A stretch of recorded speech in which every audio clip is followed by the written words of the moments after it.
अस्सलाम वालेकुम my dear students, welcome back. अभी हम जो है वो स्टडी करने जा रहे हैं explanation of gas laws from kinetic theory of gases.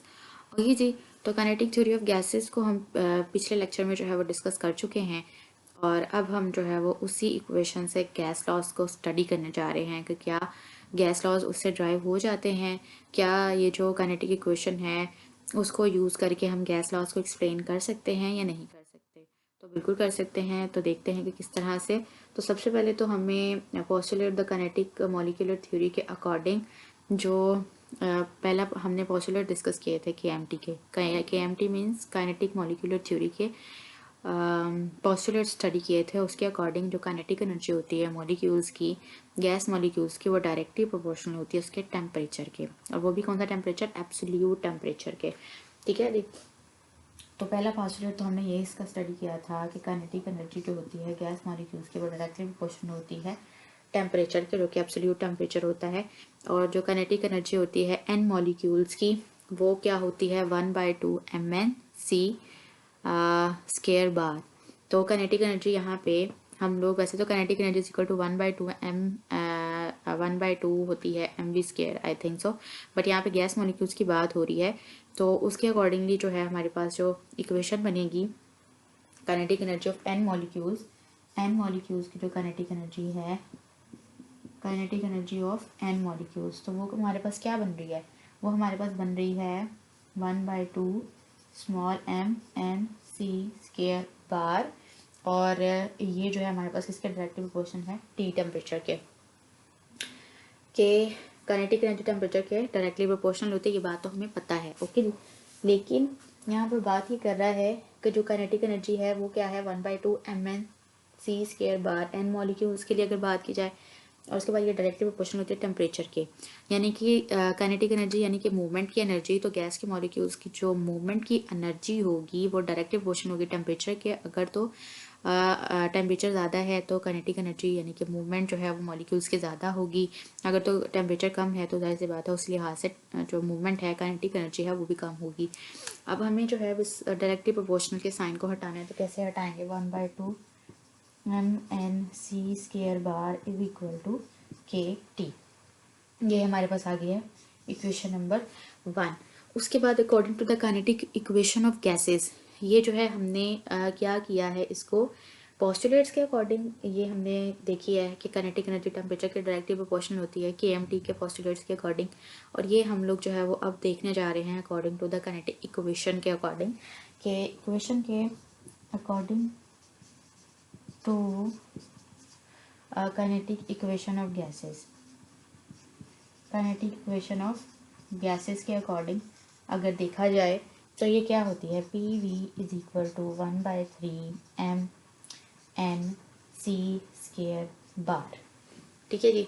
तो ये क्या है, काइनेटिक इक्वेशन है of gases, kinetic equation of gases.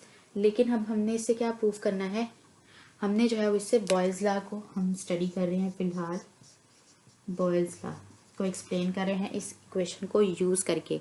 ये तो अभी हमने जो है वो सिंपली ये बात देखी कि जैसे कि बॉयल्स लॉ में भी है कि उनकी जो है वो क्या उसको बोलते हैं, temperature is directly proportional to V is directly proportional to volume temperature, sorry.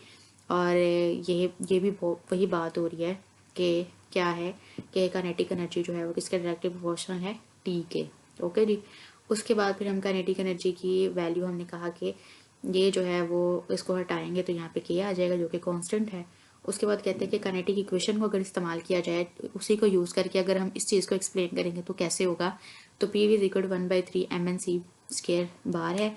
उसके बाद वो कहता है कि इस इक्वेशन को, ये हमारे पास इक्वेशन नंबर 2 है, तो हमने क्या किया, डिवाइड एंड मल्टीप्लाई इक्वेशन 2/2।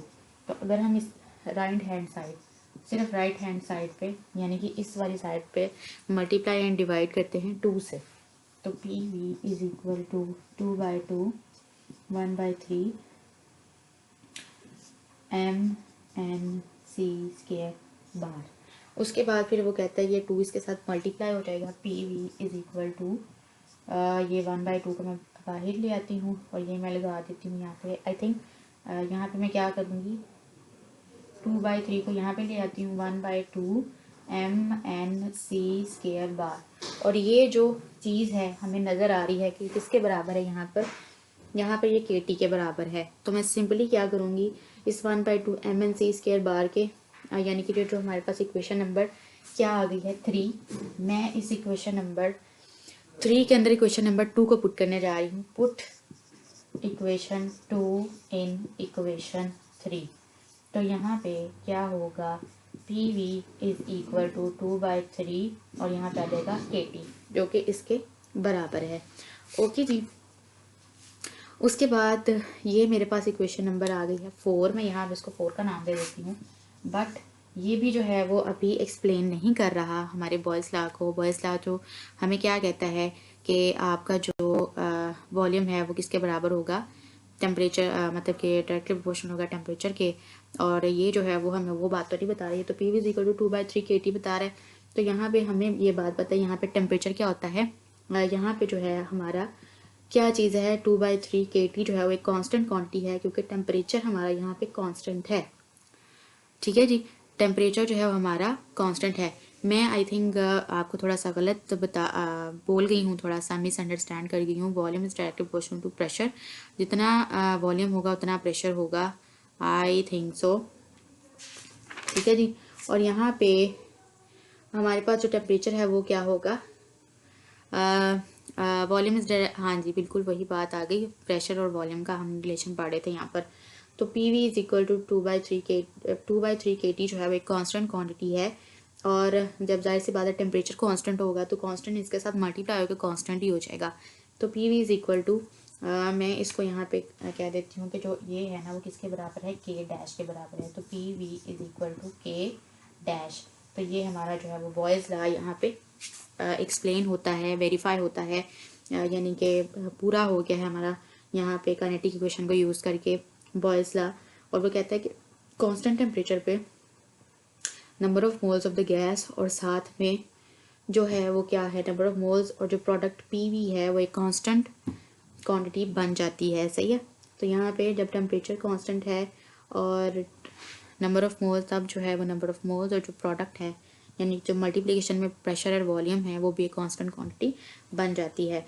सो ये था हमारा Boyle's law according to kinetic equation. तो अब हम जो है वो अपने नेक्स्ट लॉ की तरफ चलते हैं जो कि है चार्ल्स लॉ।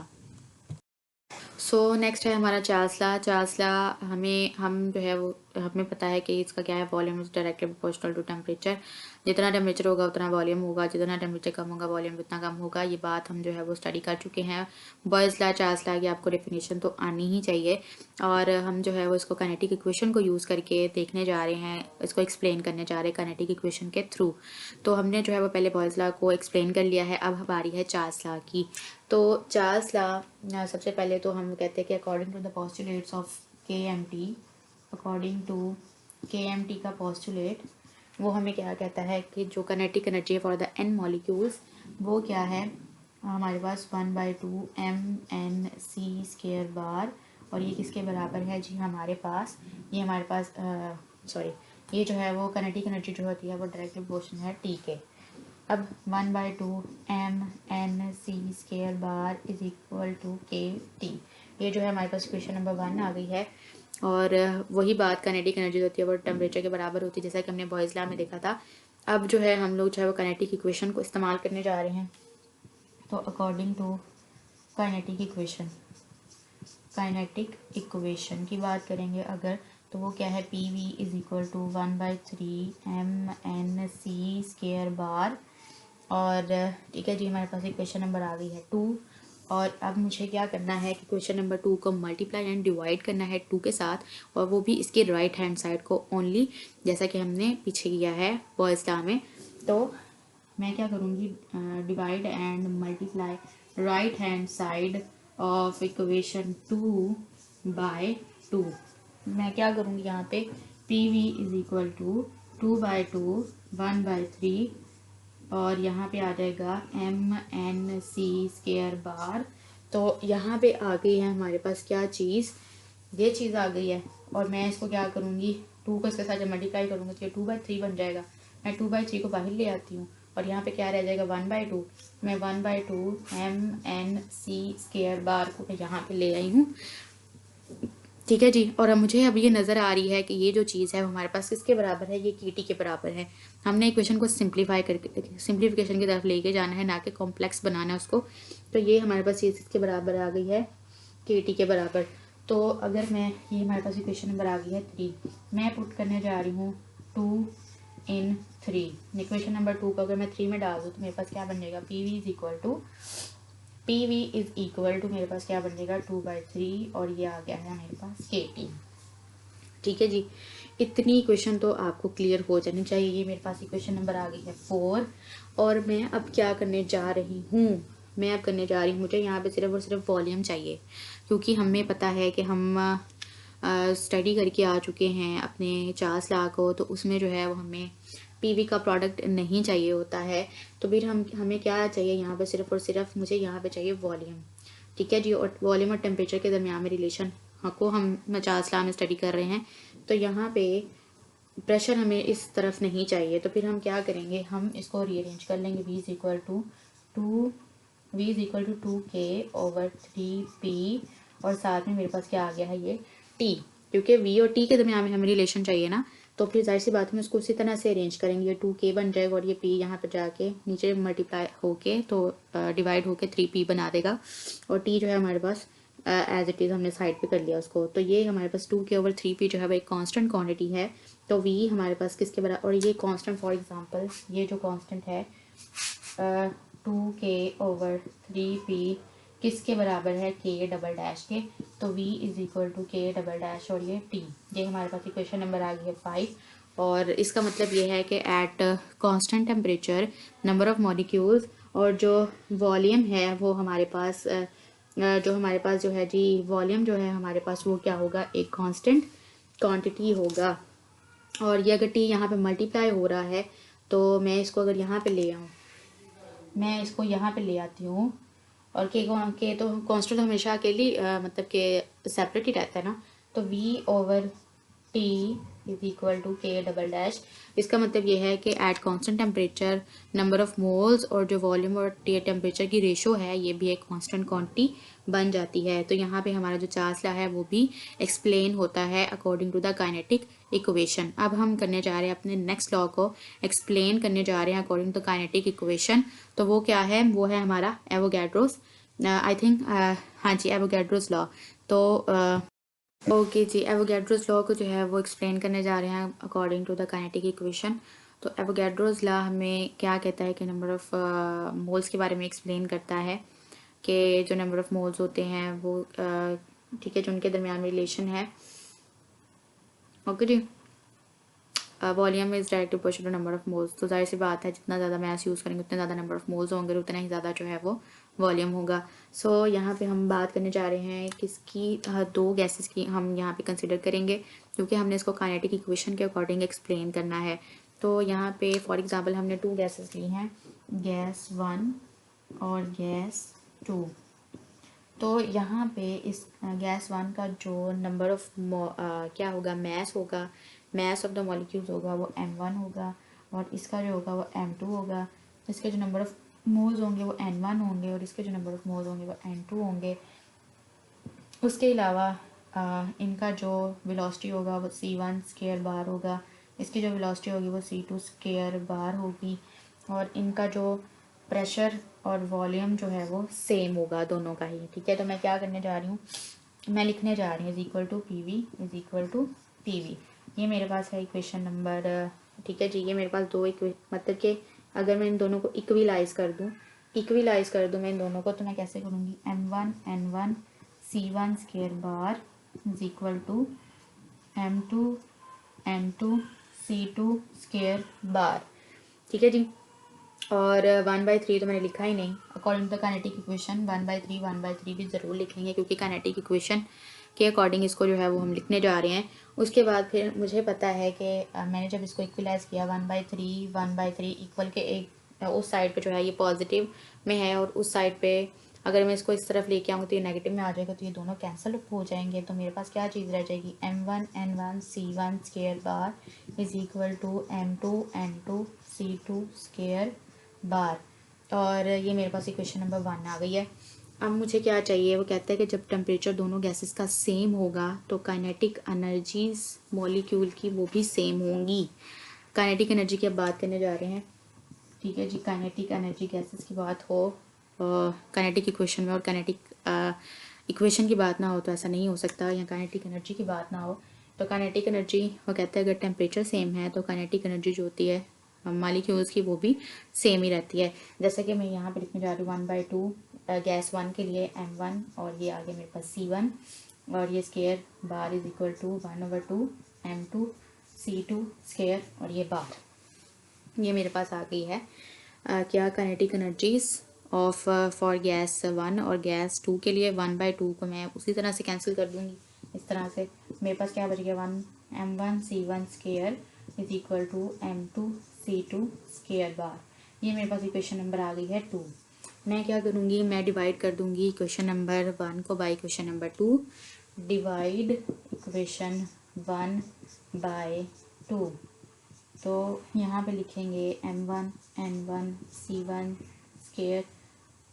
स्केयर बार जो कि मीन स्केयर वेलोसिटी है is equal to m2 n2 c2 square bar. ठीक है, ये मैंने ऊपर लिख दी। नीचे मैं क्या करूँगी, मैंने इसको 2 से डिवाइड करना है। तो m1 c1 square bar is equal to m2 c2 square bar.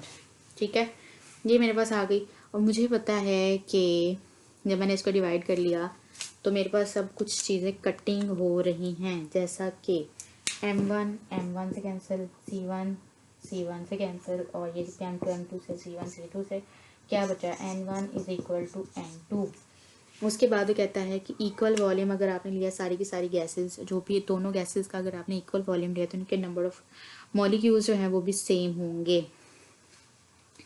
ठीक है, जो कि एवोगैड्रो लॉ है, यानी कि अगर आपने इक्वल वॉल्यूम लिया है, दोनों गैसेस का इक्वल वॉल्यूम लिया है तो इनके नंबर ऑफ मॉलिक्यूल्स भी सेम होंगे और ओके जेट सेम टेम्परेचर पे। ठीक है जी, जो कि हमारे पास एवोगैड्रो लॉ है। सेम टेम्परेचर पे इक्वल वॉल्यूम अगर आपने दोनों गैसेस का लिया है तो उनके नंबर ऑफ मॉलिक्यूल भी सेम होंगे, जो कि एवोगैड्रो लॉ भी according to kinetic equation explain होता है। अब हम चलते हैं अपने 4th लॉ की तरफ, जो कि है ग्राहम्स लॉ ऑफ डिफ्यूजन। उसको भी काइनेटिक इक्वेशन के थ्रू एक्सप्लेन करके देखेंगे। So Graham's law of diffusion according to kinetic equation. सबसे पहले तो हमें ग्राहम्स लॉ की जो है वो डेफिनेशन का पता होना चाहिए, जो कि हमें कहती है कि रेट ऑफ डिफ्यूजन जो होता है वो इन्वर्सली प्रोपोर्शनल होता है डेंसिटीज ऑफ द गैस के, जो भी आप यूज़ कर रहे हो। सो हम यहाँ पे जो है उसको according to kinetic equation explain करने जा रहे हैं। So let's start. तो यहाँ पे वो कहता है according to kinetic equation, according to kinetic equation अगर मैं यहाँ पे बताऊँ तो वो क्या है, P V is equal to 1/3 और small M N C square bar. ये है मेरे पास काइनेटिक इक्वेशन, जो कि मेरे पास यहाँ पे इक्वेशन नंबर 1 आ गई है। उसके बाद फिर वो आपको यह हो रहा होगा कि जैसे हमने पीछे लास्ट में जो है वो उनकी डेफिनेशंस को पहले ही यूज़ कर लिया है और किसको बाद में, तो ग्राहम्स लॉ ऑफ डिफ्यूजन को एक्सप्लेन इसी के थ्रू एक्सप्लेन करते करते हम उसी स्टेट में चले जाएंगे जो कि ग्राहम लॉ ऑफ डिफ्यूजन को एक्सप्लेन करेगा। सो यहाँ पे वो कह रहा है कि अगर आपने 1 मोल ऑफ गैस लिया है तो एवोगैड्रोस नंबर ऑफ मॉलिक्यूल्स, तो इक्वेशन 1 को हम किस तरह से लिख सकते हैं। कहता है कि आपके पास जो 1 मोल आपने लिया है गैस का, तो उसके जो नंबर ऑफ मोल्स हैं वो एवोगैड्रोस नंबर के अगर बराबर कर दिए जाएँ, तो जैसा कि मैं यहाँ पे कह रही हूँ एन जो है वो किसके बराबर हो जाए, एवोगैड्रो नंबर्स के बराबर हो जाए। तो जो नंबर ऑफ मॉलिक्यूल्स हैं गैस के, वो एवोगैड्रो नंबर के अगर मैं बराबर रखती हूँ तो मैं इस इक्वेशन को कैसे लिख सकती हूँ, P V is equal to 1/3 small M capital N A और सी स्केयर बार, जो कि मीन स्केयर वेलोसिटी है। उसके बाद फिर मैं यहाँ पे क्या कहना चाह रही हूँ कि जो m है ना, हमारा m जो कैपिटल M होता है, जो कि मोलर मास को शो करता है, तो वो किसके बराबर है, small M N A C square के सी बार स्केयर के बराबर है। ठीक है जी, ओके। तो मैं अब इसी को रिप्लेस करने जा रही हूँ। ठीक है जी, सॉरी, सी स्केयर बार के बराबर नहीं है, एम एन ए के बराबर है। So P V is equal to 1/3 M N A की जगह पे मैं लिख दूँ कैपिटल M और ये आगे मेरे पास सी स्केयर बार। अब मुझे क्या पता है, वो कहता है कि m जो है वो मॉलिक्यूलर मास है गैस का। ओके जी, तो अगर मॉलिक्यूलर मास है गैस का और मुझे सिर्फ जो है वो यहाँ पे मीन स्क्वायर वेलोसिटी चाहिए, क्योंकि रेट ऑफ डिफ्यूजन वो भी वेलोसिटी को ही शो करता है। तो यहाँ पे अगर मुझे सी स्क्वायर चाहिए जो कि ग्राहम्स लॉ में रेट ऑफ डिफ्यूजन की बात कर रहा है, तो वेलोसिटी मुझे अलहदा से चाहिए। तो फिर मैं क्या करूँगी, मैं सी स्क्वायर को उधर रहने दूँगी, P V okay P V, और साथ में यहाँ पे मैं कर दूँगी 3m, और ये मेरे पास आ जाएगा सी स्क्वायर और बार। ठीक है, 3pv मेरे पास क्या आ गया, ये डिवाइड हो रहा था यहाँ पे, तो ये यहाँ पे आके मल्टीप्लाई होगा ओवर m। सही, उसके बाद फिर यहाँ पे क्या होगा, मेरे पास जो फाइनल इक्वेशन आई वो 3pv ओवर m सी स्क्वायर मैंने उधर रहने दिया, बाकी मैंने यहाँ पे लेके आ गई हूँ। अब मुझे क्या करना चाहिए, m जो है वो मोलिकुलर मास है, तो m जो होता है वो किसके बराबर होता है, किसके बराबर होता है जी, अगर मैं यहाँ पे क्या करूँ जी, जो वॉल्यूम है वो मैं अगर उसको यहाँ पे लाके डिवाइड कर दूँ तो वो डिनोमिनेटर के भी डिनोमिनेटर में चला जाएगा, जैसा कि इस तरह से। और मैं अब इन दोनों इक्वेशंस का स्केल ले लूँ, टेक, ये मेरे पास इक्वेशन नंबर आ गई है 2, take root square of equation 2 on both sides, तो under root C square bar is equal to under root 3pv over m। सही, तो मैं अगर v को नीचे जाके डिवाइड करवा दूँ तो ये इसके m के साथ डिवाइड नहीं होगा, उसके भी नीचे जाके डिवाइड होगा, क्योंकि जो न्यूमरेटर होता है उसको अगर डिनोमिनेटर में डाला जाए तो उसके भी डिनोमिनेटर में वो चला जाता है, यानी कि नीचे जो क्वांटिटी उससे डिवाइड होगा, जैसा कि under root C square bar is equal to under root 3p over m over v। ठीक है, अब मुझे पता है m ओवर v जो है वो हमारा डेंसिटी के बराबर होता है, m ओवर v किसके बराबर होता है, m over v is equal to d। ठीक है, तो under root C square bar is equal to under root 3p over d। ठीक, अब मुझे पता है मोलर वॉल्यूम द गैस का गिवन कंडीशंस पे, तो मीन्स क्या वेलोसिटी जो होती है किसके प्रोपोर्शनल होगी, डिफ्यूजन के। अगर आपने जो है वो क्या लिया है, इक्वल वॉल्यूम लिया है किसका, गैस का। ठीक है जी, तो हमें पता है कि जो v है वो वॉल्यूम है, v जो है वो मोलर वॉल्यूम है गैस का। तो जब उसको हमने d में कन्वर्ट कर दिया, ओवर v की फॉर्म में जब वो था, तो जो रूट मीन्स के वेलोसिटी है वो किसके बराबर आ जाएगी, उसकी डेंसिटी के बराबर आ जाएगी, या डिफ्यूजन ऑफ द गैस के बराबर आ जाएगी। तो जब डिफ्यूजन को हम कैसे शो करते हैं ग्राहम्स लॉ में, तो वो हम शो करते हैं R से। तो R अगर मैं कह दूं कि ये किसके बराबर है, रूट मीन्स के वेलोसिटी जो है वो हमारे पास किसके बराबर है, v जो है वो यहाँ पे मोलर वॉल्यूम है, तो रूट मीन्स के वेलोसिटी उसके रेट ऑफ डिफ्यूजन के बराबर होगी। तो मैं इसको क्या कर दूं, under root C square bar is directly proportional to R। ठीक है, R के बराबर मैंने इसको कर दिया है। ओके जी, और R अगर इसके डायरेक्टली प्रोपोर्शनल है तो इसका मतलब ये है कि मैं अंडर रूट ये रूट मीन स्क्वायर वेलोसिटी की जगह पे R को लिख सकती हूँ। तो मैंने यहाँ पे सिंपली क्या कर दिया, ये मैं यहाँ पे लेके आ रही हूँ यहाँ पे। ठीक है, ओके, तो मैंने R is equal to under root 3p over d लिख दिया। उसके बाद फिर मैंने अब क्या किया है, मैंने अब करना है 3p ओवर d। तो वो कहता है कि प्रेशर जो है वो एक कांस्टेंट क्वांटिटी है, तो जाहिर सी बात है 3 भी इसके साथ कांस्टेंट कन्वर्ट हो जाएगा, कांस्टेंट हो जाएगा, तो R is equal to under root 1/d।